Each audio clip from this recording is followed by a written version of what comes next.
baga nagaan karaa galma warra Oromoo magaalaa Laqiitti argamu keessoo dhaabbata hordoftoota amantii waaqeffannaa lakkoofsa tokko nagaan itti arginu jenna. Baga nagaan nu eegan baga nagaan ija nagaatti wal agarre. Ittaansee immoo dursa sirraa hin qabu maqaa keessanii fi bakka irraa dhuftanii. Maqaan kiyya Badrii Sheekh Jamaal Sheekh Adam Laacootiin jedhama. Amma kan inni irraa dhufe magaalaa Torontoodha. Biyya Kanadaati. Ayyee. Iddoon dhaloota keessanii eessa ture? Iddoon dhaloota kiyyaa Harargee Lixaati. Daaroo Labuu naannawaa magaalaa Miicataa kana galma jajuu jedhamti. Isin akka isin hubannetti galma waaqeffannaatti argamtanii amma biyya san irraa fageenya kan hunda deemtanii dhuftanii galmi isin irraa dhuftanii fi gahee hojii keessanii galma isa keessatti qabdan. Egaa galmi inni irraa dhufe galma waaqeffannaa kan magaalaa Torontooti. Gaheen hojii xiyyaa sammaan tana waayyuu galma saniiti. Isinilleen maqaa keessanii fi iddoo irraa dhuftanii maal? Maqaan kiyya Aishaa Siraaj Jahiitiin jedhama. Kan inni irraa dhufe biyya Kanadaa magaalaa Torontooti. Iddoon dhaloota keessanii eessa ture? Iddoon dhaloota kiyyaatis aanaa Abiroo naannaa Darakkuutti dhaladhe achumatti guddadhe. Tole isinilleen Torontoo irraa galma irraa dhuftanii jechuudha. Galma Torontoo irraa. Hundaafuu baga nagaan dhuftan jennaan ammas irra deebinee haalli hoolutti himtan galma amantii waaqeffannaa irraa akka dhuftanidha kan isin nutti himaa jirtanii. Akka waliigalaatti yeroo ammaa kanatti waaqeffannaan bakkee adda addaatti addunyaa irrattis haa ta'uu fi immoo biyya keenya tana keessattis haa ta'u waaqeffannaan deebi'ee ijaaramaa jira. Isinilleen akka biyya jirtan sanitti galma waaqeffannaa qabdanii akkasumas immoo galma waaqeffannaa kana jajjabeessaa jirtanidha. Yaada keessan irraa kan hubachaa jirru haalli waaqeffannaan achitti jiru yookaan immoo galma isin harka qabdan keessa jiru maal fakkaatamee haala isaa waliigalaan ibsuu dandeessu isin irraa hin qabu. Bareedaa akka galma waaqeffannaa kan biyya ormaa biyya Kanadaatti nutillee amma egaa amma galma kana wanni banannee walitti gurmoonnee walitti dhufne bubbullee jirra garuu haa ta'u dhiyeenyatti damee galma boosaaf ta'uun keenya dhiyeenya bu'aa bahii waa hedduu keessa dabarre galmuma kana walumatti dhufnee galma tokkotti wal geenyee waan keenya waan of ta'ummaa keenya irratti wal yaadachiisuu irratti amma haa ta'u haala bareedaa irra jira maalii jennaan namni hoggaa itti siqee walitti siinee waan dhageenye wal barsiifnee wal hubachiifnee of ta'ummaan maal akka taate amantii waaqeffannaa maal akka taate wal hubachiifneetti namni haala bareedaadhaan gara gammachuutiin itti siqee fudhachaa jira. Akka asii kanaan gartee wal madaalchifnu haa ta'u malee sadarkaa bareedaarra jira jennee qabdannamu. Tole isin obbo Badrii immoo waayyuu waan turtaniif isinillee yaada kanarratti. Dhugaadha ganamumarraa ka'ee Oromoon gaafa jaarmanii isaa diigame waan ta'eef jecha jaarmaa dhaabbata hordoftoota amantii waaqeffannaa dhaabbachuun sadarkaa biyya kanatti sadarkaa idil addunyaattis Oromoodhaaf murteessaa waan ta'eef jecha yeroo dheeraadhaaf xaaraa turre akka dhuunfattis garuu yeroo dhihoo keessatti maal haal duree galma tokko dhaabuu qabamuutu jira. Gamoo caasaa dhaabbaticha kanaatiin haal duree barbaachisu guunnee korgooree guunnee miseensa meeqa akka qabaachuu qabaatu guunnee akkasitti beekumtiin akka galma tokko achitti dhaabnu hayyamni nuu kenname dhaabnee jirra amma kana bifa sanarra jirra. Hayyee akka waliigalaatti akkasiin jettanitti uummata Oromoo jala jaarmiyaan jiguun isaa yookaan immoo faayidaan jaarmiyaan qabu guddaa ta'uu isaa ibsitanii jirtu.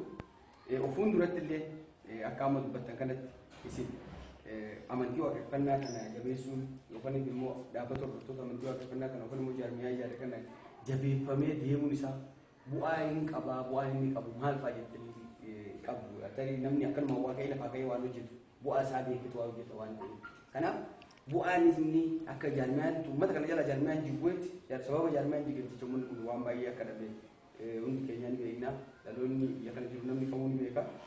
Kanaaf jaarmiyaan kun fuulduratti bu'aa maalii uummata kana buusetti ni yaaddu akka yaadanis. Egaa jaarmiyaa kana qofaa miti qabsoo adeemsa qabsoo keessatti karaa adda addaatti fayyadamaa ture. Kana namni hundinuu namni miseensa waldaa waaqeffannaa takka dhaabbata hordoftoota amantii waaqeffannaa hordofuu fi warri poolitikaa gaggeessanis beekuudhaa irra jira.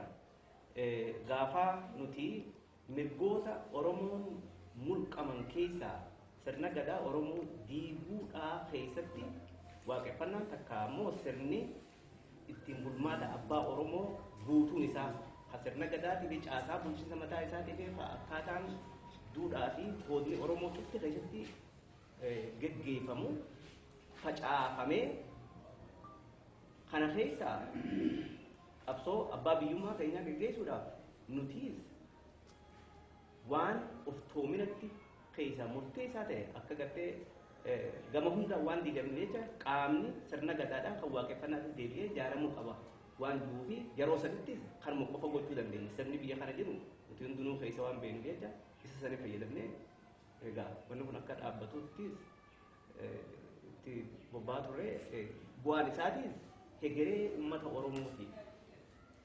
Hegeree uummata Oromooti. Ammaan kanatti bara kanatti akkam bara 50 dura an Oromoodha jettee yaamuun itti qaanfatamaa ture.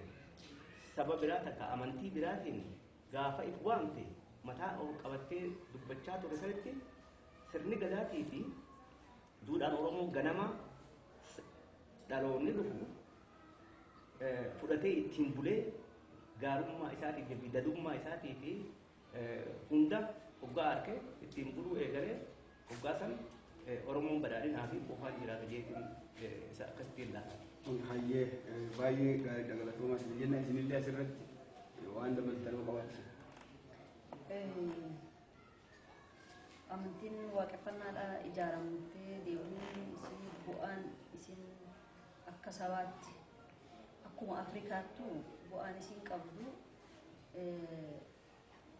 hamma har'aan tana akkuma jaamaa dukkana keessatti uleen harkaa guutee taanee barbaadaa turre takkaa qabannee hin beeknu garuu akka nama tokkotti an akkamitti mul'atetti har'a uleetti gadiin dhaabbannee qabsoonnee galma keenyatti nu geessitu san ittiin arganne natti fakkaata. Bu'aan isaa akkuma abbaan hayyuu reefuun tan na dura jee ittiin bulmaata abbootii keenyaa tan dur tan mataa isaanii tan Oromoo qofa osoo hin taane tan Afrikaa guutuudha tan ittiin bilisoomanii of tahanii waan ofiitii fi heera ofiitiin bulaa turan san dhala dhuftu dhaalchiftee deebiftii jechuun abdadhaa bu'aan isii kana natti fakkaata. Baay'ee galatoomadha. Kaayyoon dhufaatii keessanii isinirraa hin ka'a. Egaa karaa dheeraa kana san deemtee dhuftan kaayyoo qabdu. Kaayyoon dhufaatii keessanii yookaan immoo wanti isin kaatanii dhuftaniif maalidha?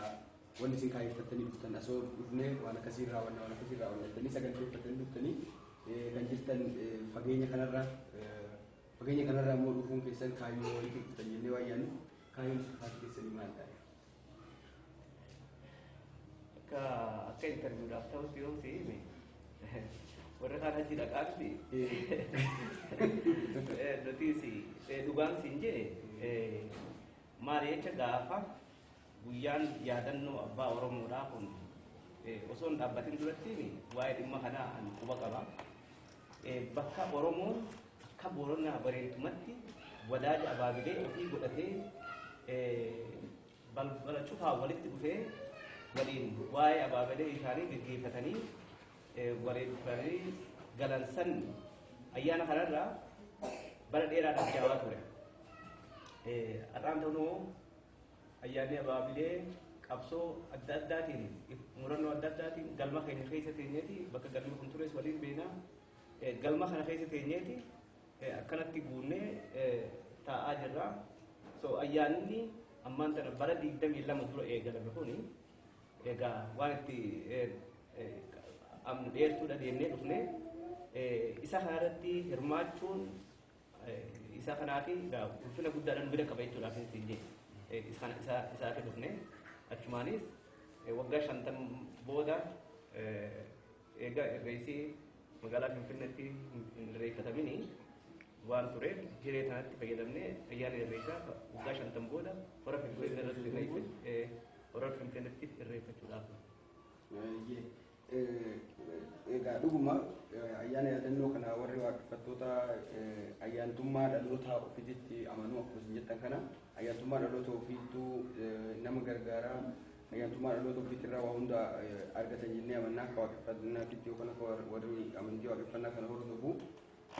Kanaafis isinillee immoo ayyaana kana waggaa 22ffaasaa kabajuudhaaf yookaan marsaa 22ffaa kabajuudhaaf dhuftanii jirtu.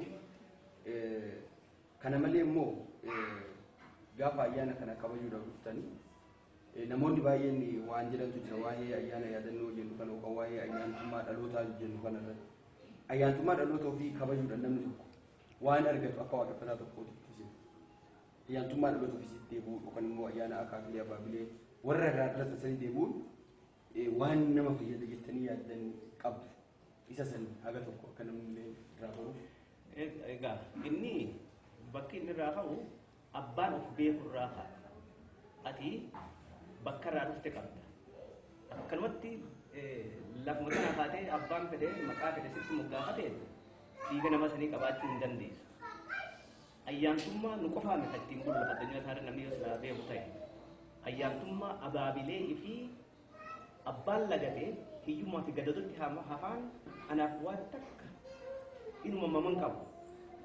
Arkeetiin jiraasi isa kanaatiin namni ammaan kana yoo fakkeenya kaa fudhannu taate akkaataa of dhabinsarraa kaanee sirna warra keenyaa dhiifnee isa keenya kan gartee nu biraa fagaara lafee abaabileen keenya lafaa fi lafee kanan nu bira dhiisanii deeman.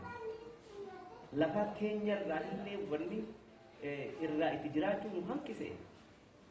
Ayyaantummaa abaabilee san ganne jeetiin amanaan akkasittiin amanaa isa san gaa abbaatitu barbaadee ayyaantummaan sun dhugaalee abaabilee irraa loon isaanii dugda gale eebbi isaanii badhaadhanii wanni isaanii irraa akka narraa hafti jee yoo abbaan akkasitti ka'uu taate akkasumatti lafa haa jechuudha akkasitti ibiitis akkasitti amanaa. Isinillee asirratti waan nuti qabatte. Ani yoo mana jira wal jiraattu bu'aan amantii waaqeffannaa inni amma ta'ee deemaa jiru kun of ta'uudhaan deemaa jiru kun bu'aan inni buusu tokko qaroomina uummanni gurraachi qabaachaa ture kan hanga har'aa addunyaan guutuun ittiin bulaa jirtu kana isa san dhala Oromoodhaa fi dhala Afrikaa guutuu keessatti deebisaa kan jirutu natti mul'ata. Kan lammadaa sammuu waan biraatiin hidhamtee yoo waan feete gubbaan waan fedhan fidanii gubbaatti naqan fudhachuu dadhabdee yaadaan hirriiba dhabdee nyaattee gabbachuu dadhabdee rakkattisan hiikeeti rifireesh godhee qulqulleessee jechuudha. Haaraatti deebisee akka sammuu fayyaatiin rafee namna ka'ee nama sammuu fayyaatiin rafee ka'ee nyaatus itti goree dhugus itti goree qaamni isaas bareeda. Kan lammadaa gaafa abaabilee keenya yaadanne lafa abaabileen keenya nu dhaalchisanii deeman tanaatu waan qabdu san nu gadhiisa. Sarbama lafti keenya garti uumamaan kan waaqni nu kenne dhabne sani nu dhoowwatte nurraa nuti hin doynomte sani amma nuttiin arjoomtii gaafa nuti lafee abbootii keenya warra dabarsan yaadanne arjummaa qabdu san nuuf laatti bakka deemtee jirtu bakkuma jirtu sanitti nutti doynoomti garuu arjoomatu nu qabdu san badhaadhina san nuuf deebiftii kan jiruutu bu'aan isin nu qabdu san guyyaa sana kan taate. Baay'ee bareedaadha. Suuressi dabaluu Baay'ee wanni tokko yeroo dheeraadhaafis akkuma isin jette kana lafti teenya abbaan warri irraa nyaatee bakka biratti irraa galu hedduun waa hedduudhaaf lafa teenya biyya teenya tan lafeen abaabilee teenya jalaan abaatu waa hedduu saaxilan lafti kunuunfamuu dhabuun mukni shiramee dhumuun hojii teenya kan duraa ta'uu qabdi akka waaqeffatu irratti maali jecha lafti teenya biyyi teenya akkaataa abaabileen keenya ittiin kunuunsanii ittiin turan san akkasitti deebitee jiraachuu qabi yoo hanti badhaadhineeti lafuma abaabileen keenya nu dhaalchisan taata ka jiraachuu jiraannee nu taate isa kana jala sararaati naa qabataati isuma saniin ta'uu galatoomedha. Akka wanni taansee isin gaafadhuu fi walitti dhufeenyi akka dhaabbata hordoftoota amantii waaqeffannaatii galma keessa gidduu jiru maal fakkaata? Karaan jiru fageenya irra waan jiru duratti jala dubbannee jirra. Maal fakkaata? Akkaataa fageenya irra jiru dhiyeenya irra jiru isin irraa hin ta'a. Yoo garaan wal bira jiraate miilli isin fagaatu jedha fageenya naman ta'u garaan wal bira jiraannan hamma dandeettii keenyattis isa qabsoo maali waldaa waaqeffannaa kana dhiibuudha hanga dandeettii keenyatti keessa jiraachuu turres itti fufnas jenneeti akka amma ani waayyuun alluban baay'een qabsoon namni qabsaa'uudhaaf deemu tokko namni waan dhugaa ofii deeffachuu deemu tokko gaafa ganama nan qabsaa'a dhugaatii gaarii qabsaa'a jette hamma lubbuun isa keessa jirtutti hin deemu akkuma sadarkaa umrii keetitti atis qooda hanqi waan wanni gootu qabda waan laattu qabda kanaaf biyyaan fagaannus isuma kana hordofaadha hanga dandeettii keenyatti faana bu'aadha garaa keenya fi qalbii keenya fi humna keenyaanis akkuma jala jirra. Wanda masaluu qabachaa. Dhugaan siin jee yoo nuti nuufi biyyaan baafeessa jirra warri of tahee karaa akkaataa abaabilee isaanitti bulaa jiran maal akka qaban guyyaa guyyaadhaan agarra. Nuti isin garra warri nu fakkaata biyya fagoo sanitti akkasitti walitti dhufaniiti ayyaana abaabilee isaanii kabajachaadha sirna ofii deebisanii ittiin bulaa jiran waggaa jennee viidiyoo har'aan kana waggaa kurnan 15 tokko yeroo hunda asirraa ergamu waan eeguu qabu jecha wanni guddaan oksijiina nu ta'ee hafuura nutti horee umrii keenyatti nu dabalaa jiru dhaloota jaaduu kanaatitu abdii nutti horee gammachuu waan itti madaalu hin qabne nu kennaadhaa gartee asiin nu ga'e so walitti dhufeenyi keenyaa fi waan ta'e qabus kanarraa kan akka yaada addaa waan dabaltanuu qabaatan. Yaadni addaa tokko wanni yeroo hundaatti mul'atu kan yaadu dhugaa akkaataa isin dhugaa galma keessatti dhugaa isin akkaataa keessuma keessanii fi disipiliinii naamusa akkaataa isin ittiin dhugaa nuti barsiisu dhaggeeffatan kana lafa teenya kana lafa taa'uun sun sababii akkasitti lafa keessaniif qabdanii sababii ammas fuula wanti deebitanii akka nama hundinuu ija keessa wal argutti fuula wanti deebitanii teessanii sarkina keessanii kan qabdanii akkamitti warra biyya ormaa waliin jiraannu kana akkasitti taa'uu sanii disipiliina isin qabdan san isin faana bu'ee akkamitti barsiifna kan jiru gorsan xiqqeessu na barbaadanii kan Isinillee wannan yaada addaa. yaanni addaa hin jiru yaanni addaa hin jiru adeemsa keenya bara baraaniin guddachaa deemu jira yeroo hedduu akkuma gartee sagantaadhaan deemamaa jira sagantaa deemamu kana waan gartee hawwinuu fi waan hojiirra oolchuu dandeenyutu jira. Sagantaa gabaabduu fi sagantaa dheertuudhaa jira. Isa kana keessatti haala tokko tokko irratti yoo gartee bifa ittiin itti daddaballee gartee jira miti fuulduratti haala jireenyaa uummanni keenya gadadoo keessa jira. Kana akka dhaabbata keenyatti waan adda addaa irratti akka xiyyeeffannuuf gaafa fuulduraaf irratti hojjennaa isuma kanaan anis akka irratti hojjennuus barbaada. Boobadirii Adam waayuu galma Torontoo baay'ee isin galateeffannaa duritti supheetti simbeena isinillee baay'ee isin galateeffannaa ayyaanni isin dhuftaniifillee ayyaana gaarii ayyaana milkii warra dhaqaagala milkii ayyaanni warra Oromoo isin haa taasisu waayinummaa isin haa taasisu yaada nuu kennitaniif hundaafuu akka dhaabbata hordoftoota amantii waaqeffannaatiif maqaa dhaabbata hordoftoota amantii waaqeffannaatii fi ayyaanummaa warra Oromootiin galatooma ulfaadhaa isin jedhu. Galatooma ulfaadhaa fi galmootan keenya kan gartee biyya kana keessa bakka hedduutti jiran waayuulee isaanii ta'an miseensota isaanii kan qaamaan bira gahuu hin dandeenye cufaa fi asumaanii dhaamsa dabarsinaa baga nuu jiraattanii jennaan. Kan duraa abjuun bara dheeraaf abjaawaa ture har'a mul'attee ijaan arguu guyyaa fi nagarsiisuu isaatii fi waaqa guddaan galateeffadha. Itti aansee immoo hiree kana nuu laattanii hanganuma waliin dabarsuu kana nuu kennuu keessaniifis isinis ulfaadhaa galata guddaa qabdanii ulfaadhaa nuu jiraadhaan isin jaa warra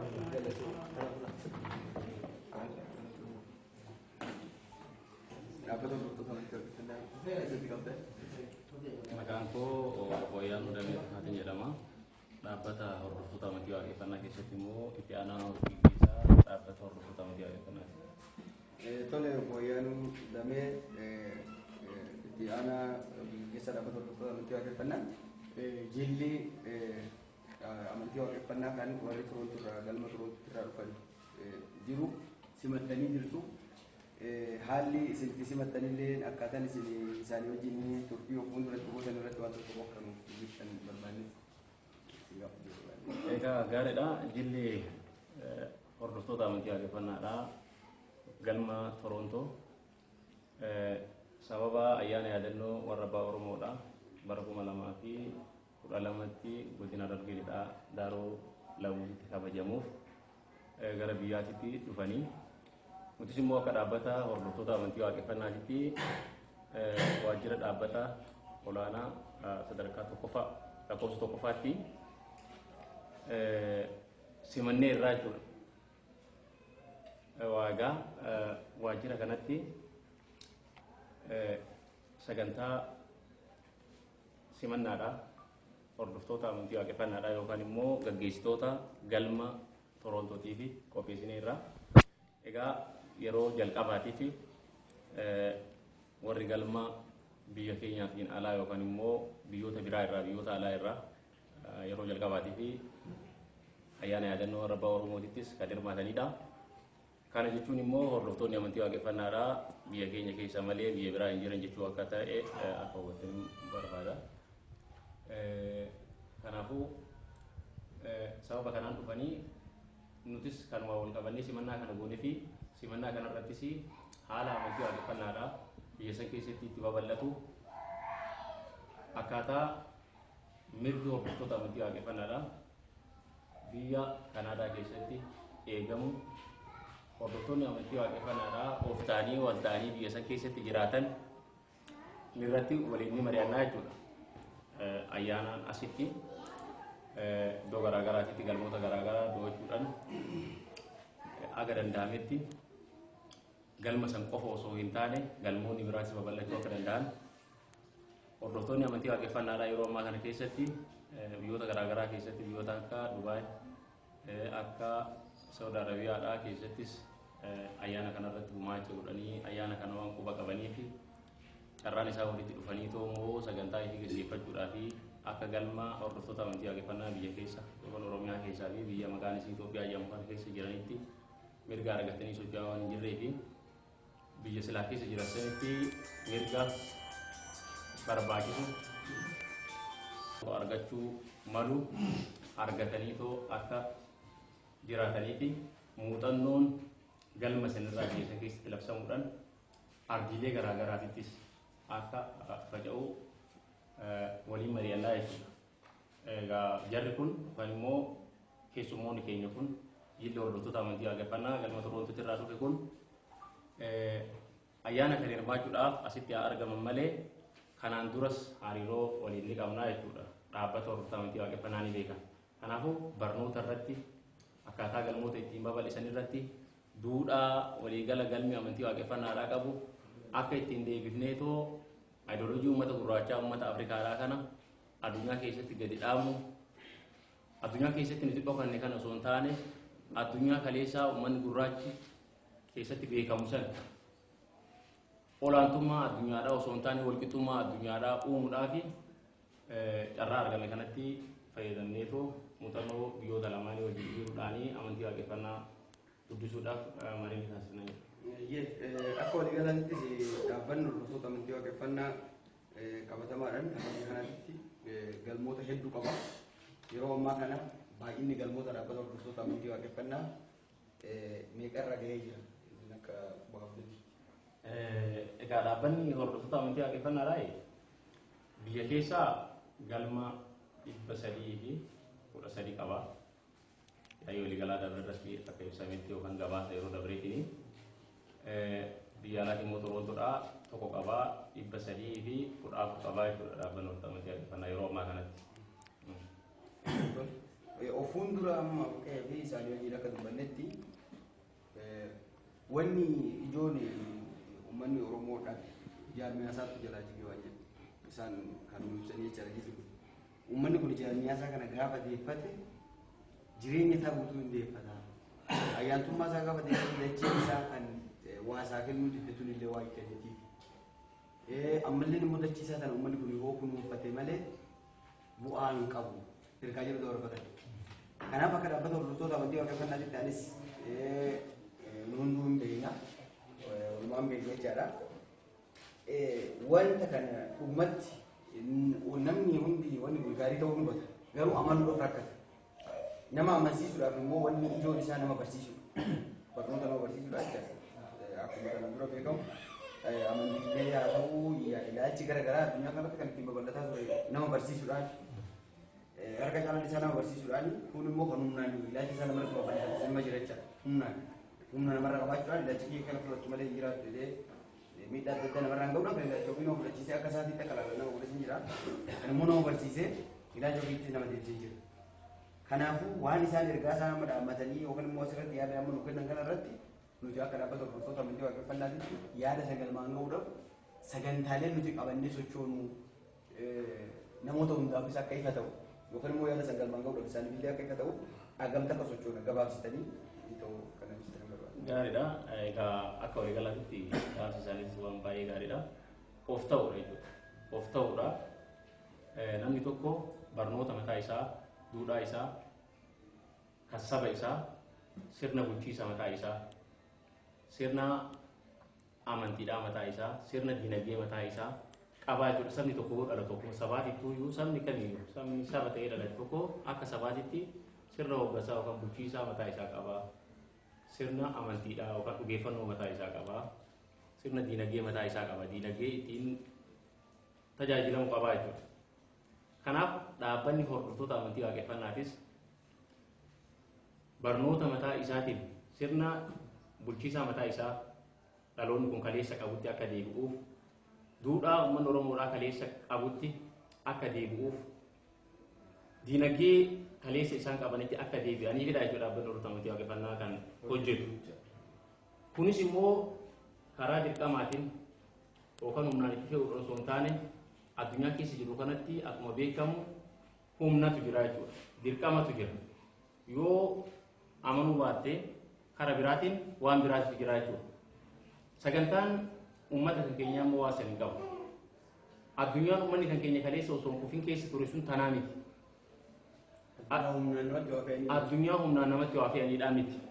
addunyaa hooggansii fi hordofaan yookaan immoo uummanni qixa wajjiniin jiraatanidha. Addunyaa gareedhaan jiraatan osoo hin taane addunyaa dhuunfaan jiraatan osoo hin taane addunyaa gamtaadhaan jiraatanidha akka waliigalaatti.